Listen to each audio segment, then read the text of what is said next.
essentially, when we say Tantra, we are talking about Bhairava Āgamas.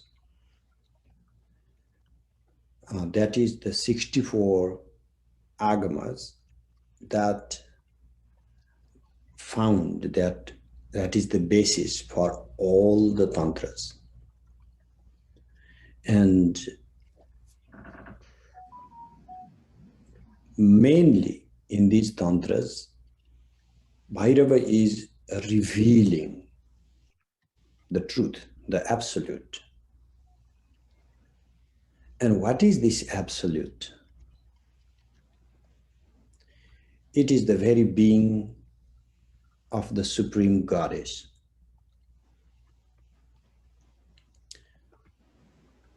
So when Shakta Tantras describe various practices, mantras, visualizations of the goddess, we notice not as much attention paid to Bhairava, but in reality, these forms, these secretive mantras are being revealed by Bhairava, who is the upaya, the means of revealing prajna, the wisdom, the goddess.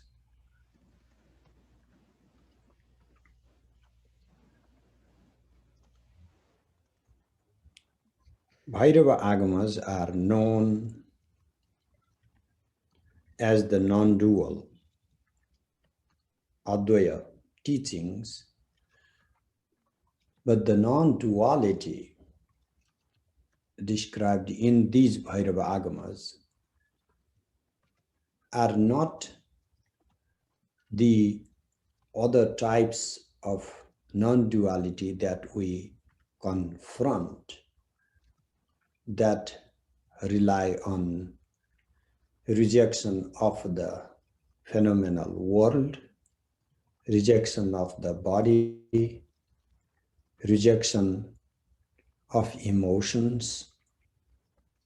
For Bhairava embraces all, and this absolute source of bliss coincides everyday emotions of lived experiences.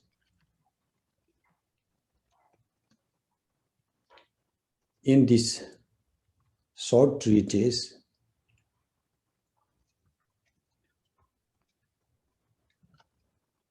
Bhairava is praised from all the srotas, or all the transmissions or amnayas. Different amnayas or the transmissions relate originally to different pithas, wherein each of these Bhairavas were separately worshipped: Kamarupa, Purnagiri, Jalandhara, Udyana, pithas.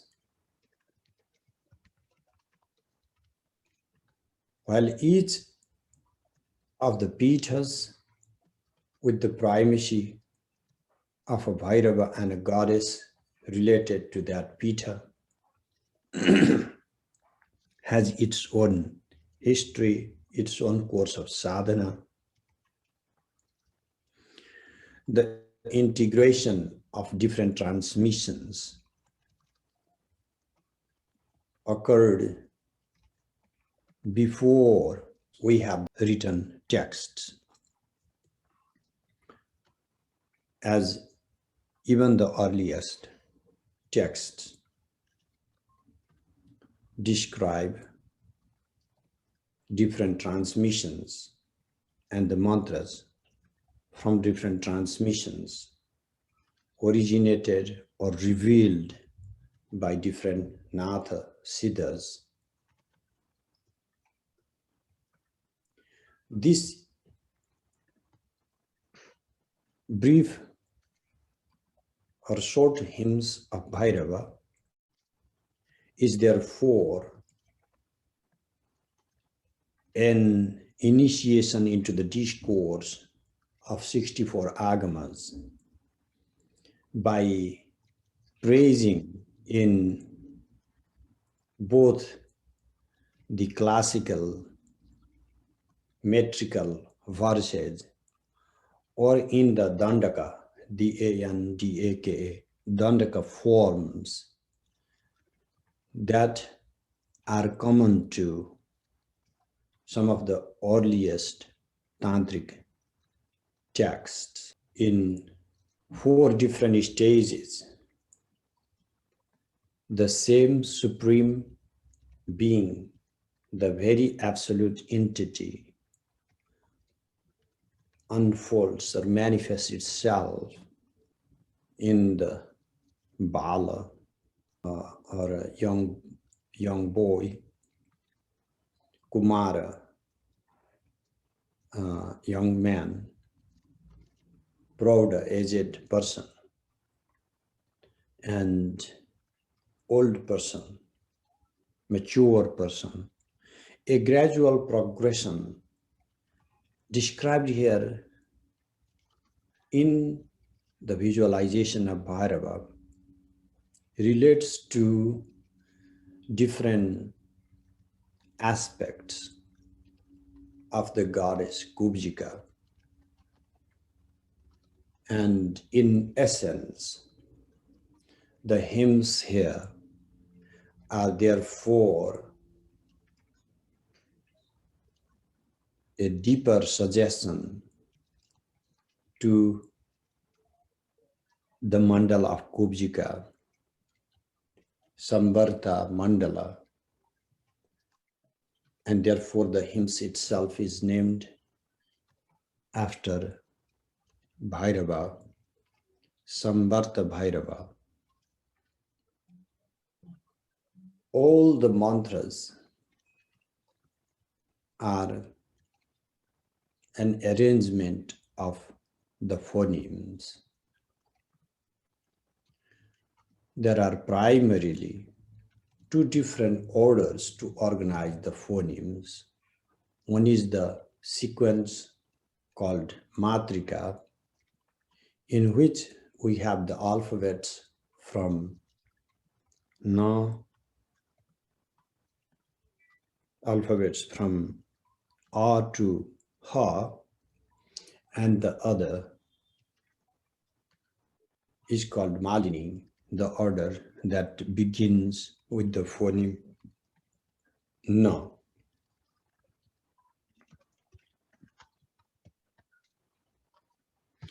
Even though there are also other orders, and even the very order of Malini has variations following the specific Kubjika order and the order in the Trika system. What remains consistent is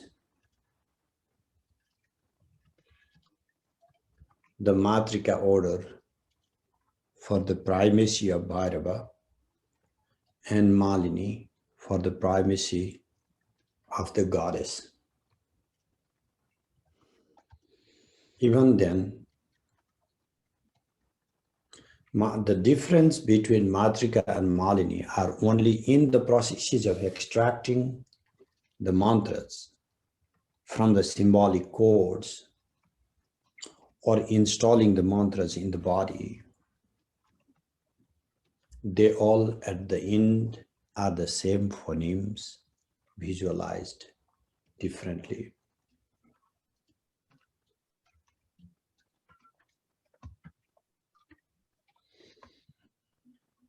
suggesting the order of matrikas. The 8 Bhairavas described in this prayer, Asitanga, to the Samhara Bhairava, relate to the expression of the absolute I am, Aham, in its manifest body, in the expressed form, in the world, in materiality, and how the same Aham, I am, expresses itself from the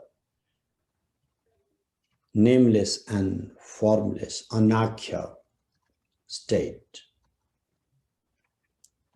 to the expressed Vaikhari, the expressed everyday waking consciousness.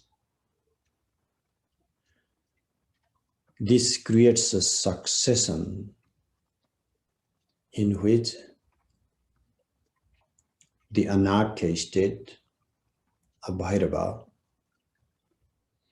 is the first ripple of that same bhasa illuminating pure consciousness wherein Bhairava resides in the non-dual form.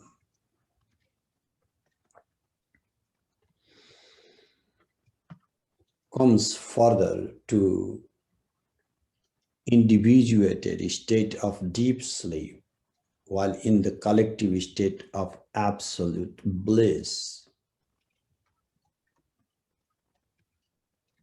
And when it expresses further down in the dream state in individuality to the expression of chitti in the cognitive modes of instances of consciousness, all the way down to waking state of consciousness, also giving externality and materiality and expression of Sat, the pure being, into the manifold. Conversely, when the same Bhairava has an orientation to inverse, to retrieve the externalized process, he absorbs externality and turns his gaze back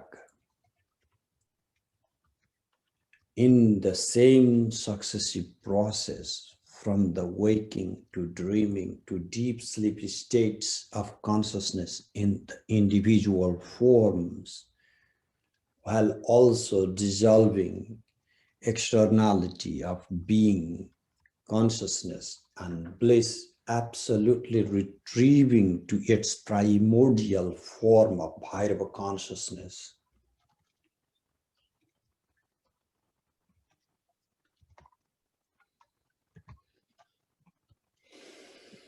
The eightfold Bhairava,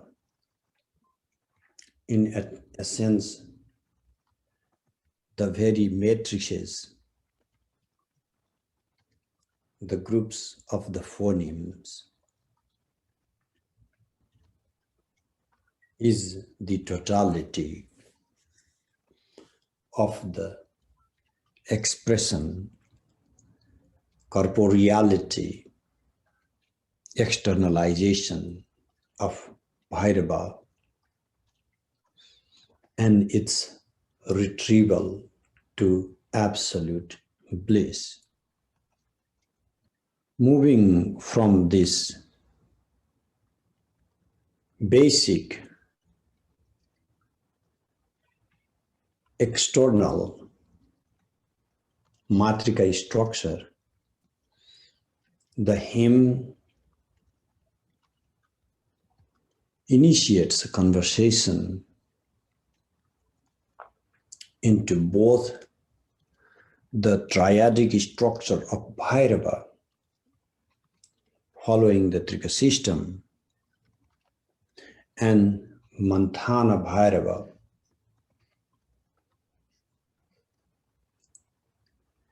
of the chroma system of Kalika.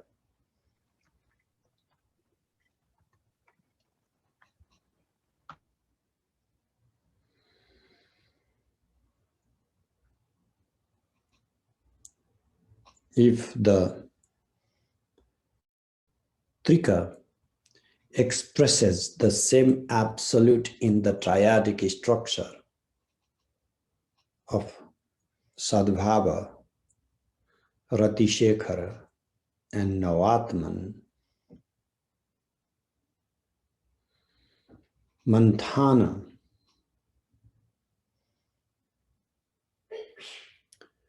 is the very goddess when externalized, and Manthana offers his own externalized being in the fire of Kala Samkarshini, in display of pure consciousness.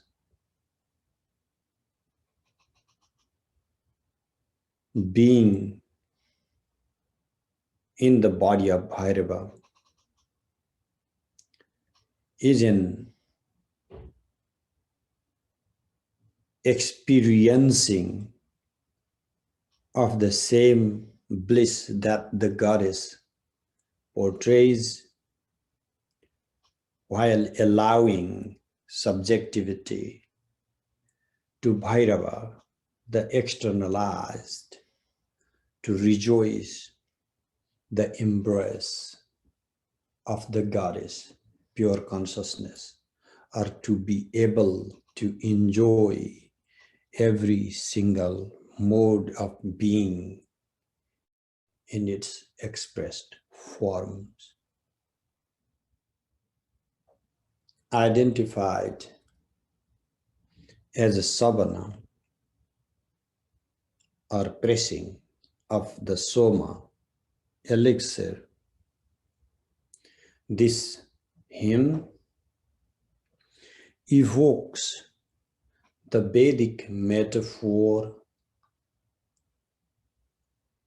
of soma pressing, but is consistent with the application of soma in the tantric context,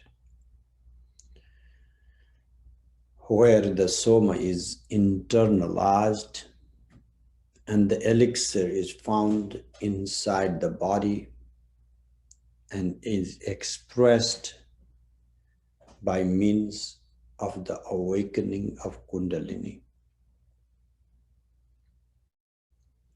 These hymns are therefore the synthesis of the Āgamas and an orientation towards deeper Shakta Bhairava understanding of the reality.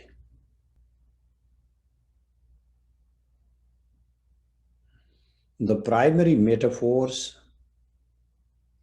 that repeatedly appear in these hymns are of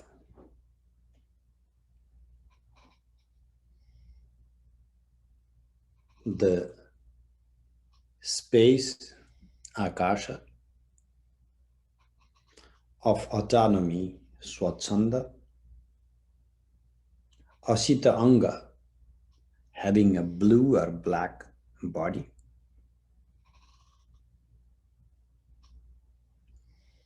and the surge, pulsation,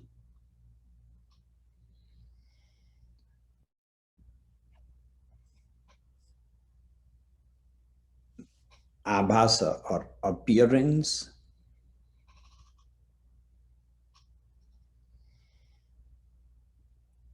feeling, and through these different metaphors, the core, the essential teaching is that of the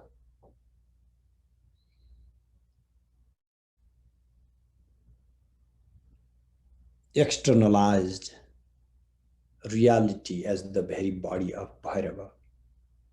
Materiality being the very expression or the body of Bhairava. Externalized forms of experience in its emotional states are also the very surge of Bhairava.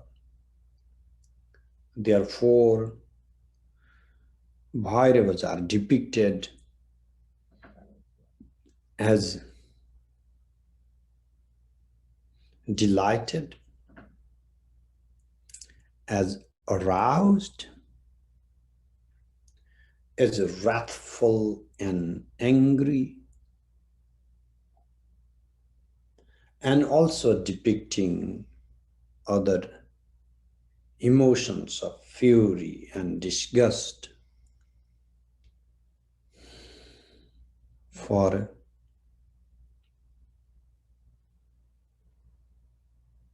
what is being expressed and the agent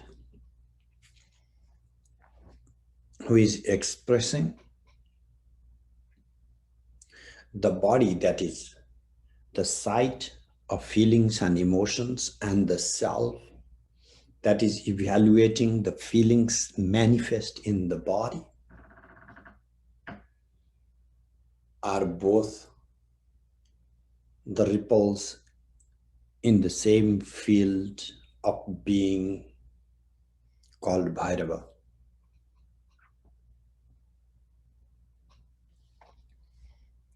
Temporality, expression of being in time, expression of consciousness in time, evaluative, judgmental consciousness of our emotional states in both time and in transcendence, are likewise fundamental to the same Bhairava, invoked in various forms such as Mahakala.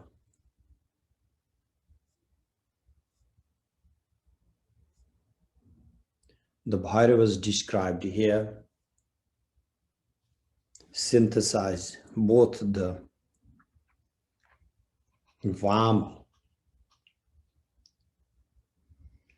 the desirous,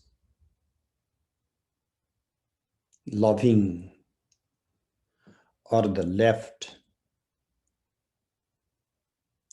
form body,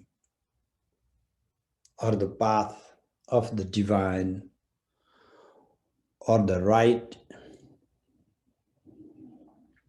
where the rituals, visualizations are given in the specific orders following the norms of purity. Bhairava thus is both the norms and their transcendence, and the transcendence also of transcending the norms. That is where the absolute freedom resides. Our fundamental quest in life is therefore freedom, and Bhairava is the pure expression of this very freedom that is intrinsic to our being. These hymns are dedicated to, are evoked are evoking the same absolute freedom, recalling every instances of being and consciousness as a mere expression of the same freedom. At the end, the text is dedicated to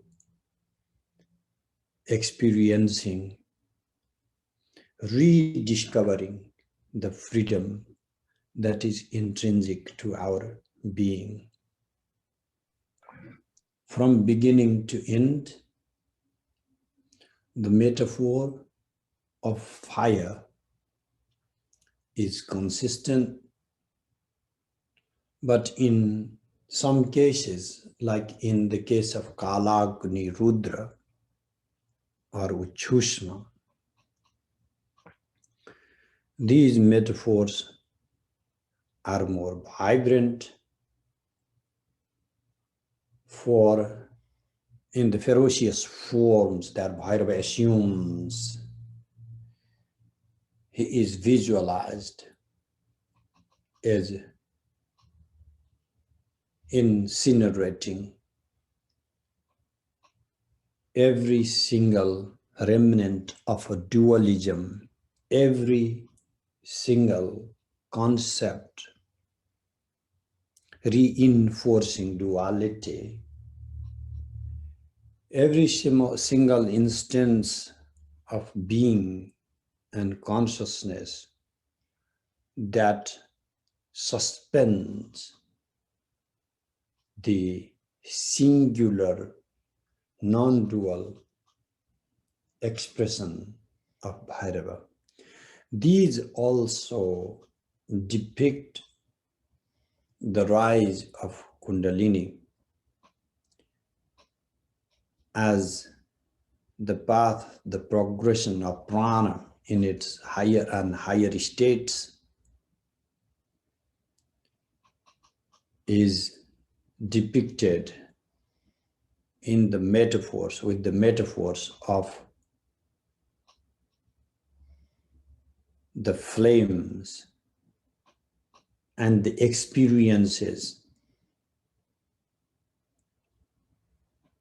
of the process described as burning and incinerating.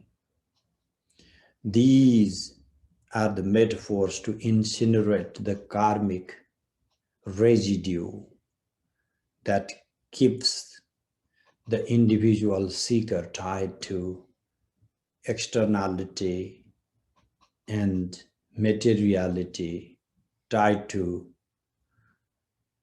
the norms that constitute bondage rather than liberation. Even though the text does not expressly give mantras, various mantras can be found encoded within the text, like in any classical hymns. Bhairava is evoked again and again in the text as the fire, and the metaphors resonate the way the fire, the sacrificial fire, is central to ancient Vedic rituals that appear to have transformed in the internalized rites with the emergence of the transmissions at the centrality of Bhairava.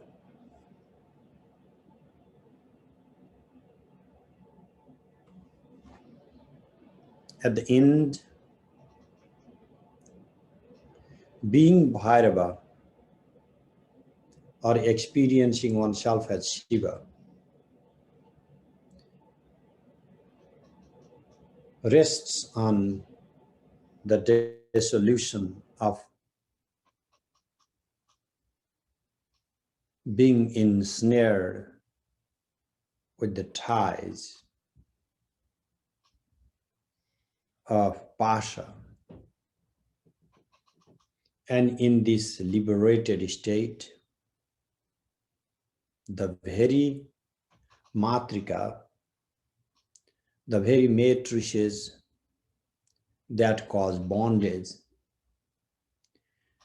become the very potencies to grant liberation among other absolute perfections or siddhis.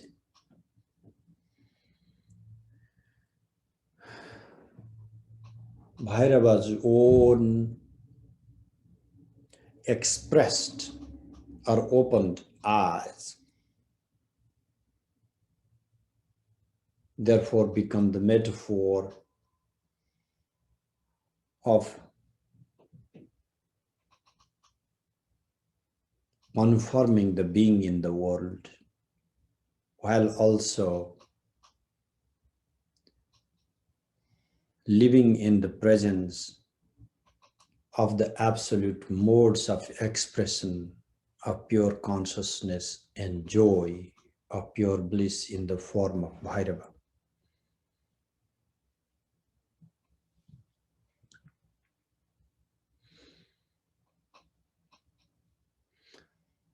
Just like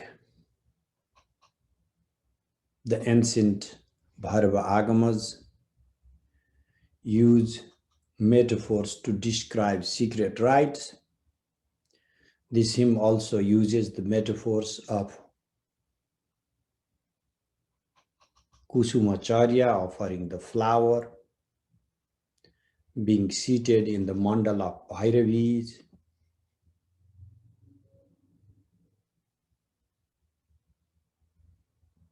or enjoying the fruits or rasa.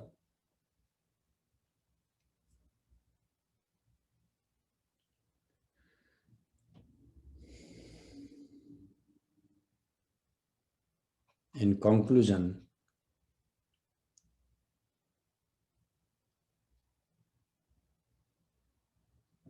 the Bhairava, the image that is constantly depicted carrying a skull cup,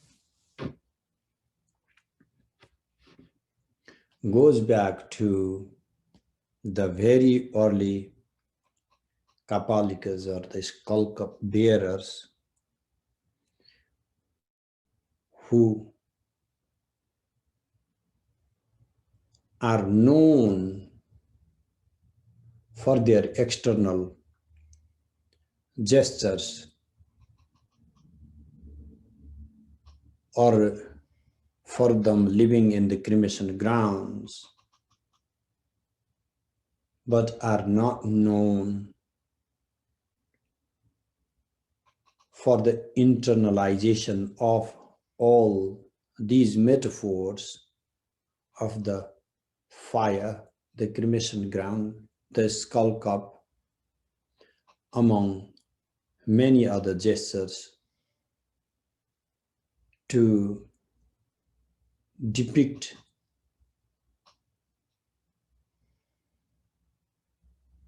expressed emotional and cognitive modes of the very presence of the Absolute, the Bhairava.